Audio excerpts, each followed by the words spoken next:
নিরামিষ দিনগুলোতে কি রান্না করব সবারই খুব চিন্তা থাকে। আমি বলবো ওই চিন্তা মুক্ত হওয়ার জন্য একটি রেসিপি না হয় আজ আমি আপনাদের সাথে শেয়ার করলাম। গরম ভাতে প্রথম পাতে এই একটি রেসিপি পুরো প্লেট খালি করে দেবে, এই গ্যারান্টি আমি দিতে পারি। গুড ইভিনিং এভরিওয়ান, শতাব্দীর কিচেনে আপনাদের সবাইকে স্বাগত জানাই।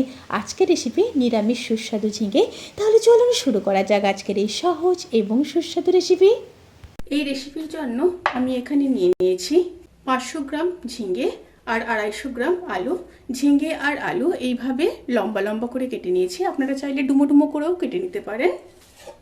এবার কড়াইতে দিয়ে দেব সর্ষের তেল। তেলের মধ্যে দিয়ে দেব একটা শুকনো লঙ্কা, হাফ চামচ কালো জিরে, আর দিয়ে দেব একটা তেজপাতা।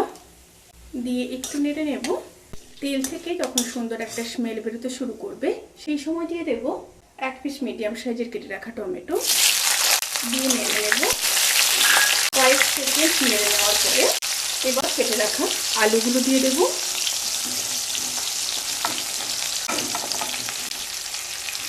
এবার দিয়ে দেব পরিমাণ মতো লবণ, আর দিয়ে দেব খুব সামান্য হলুদ গুঁড়ো। দিয়ে খুব ভালোভাবে মিশিয়ে নেব।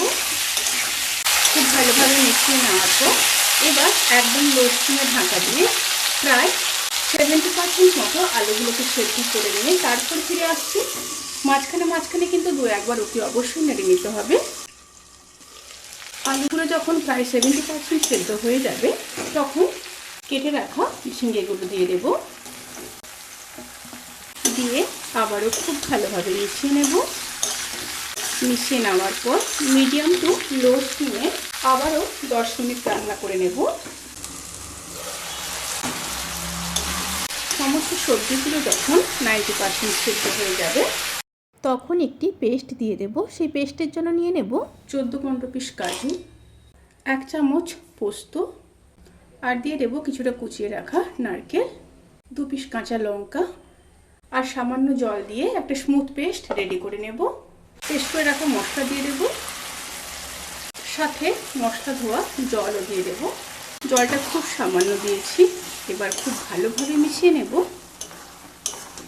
ভালোভাবে মিশিয়ে নিয়েছি। এবার উপর থেকে দিয়ে দেব 2 চেরা কাঁচা লঙ্কা আর 1 চামচ চিনি টেস্ট ব্যালেন্স করার জন্য, আর দিয়ে দেব খুব সামান্য সর্ষের তেল। এবার আবারও খুব ভালোভাবে মিশিয়ে নেব। এখানে কিন্তু সবজিগুলো প্রায় সেদ্ধ হয়ে এসছে। এবার ঢাকা দিয়ে একদম লো স্টিমে 2 মিনিট রান্না করে নেব। রেসিপিটি কিন্তু সার্ভ করার জন্য একদম রেডি।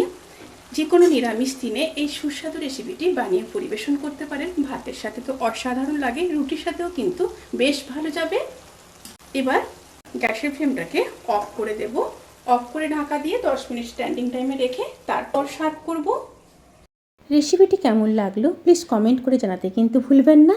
যদি ভালো লেগে থাকে তাহলে সাবস্ক্রাইব করে পাশে থাকা বেল আইকন প্রেস করে নোটিফিকেশান অল করে রাখবেন। তাতে করে আমি যত রেসিপি দেব সমস্ত লিঙ্ক আপনাদের কাছে পৌঁছে যাবে। আপনারা সবাই ভালো থাকবেন, সুস্থ থাকবেন, সাবধানে থাকবেন। আজকের মতো এই পর্যন্ত। পরের রেসিপির জন্য অপেক্ষা করুন। টাটা।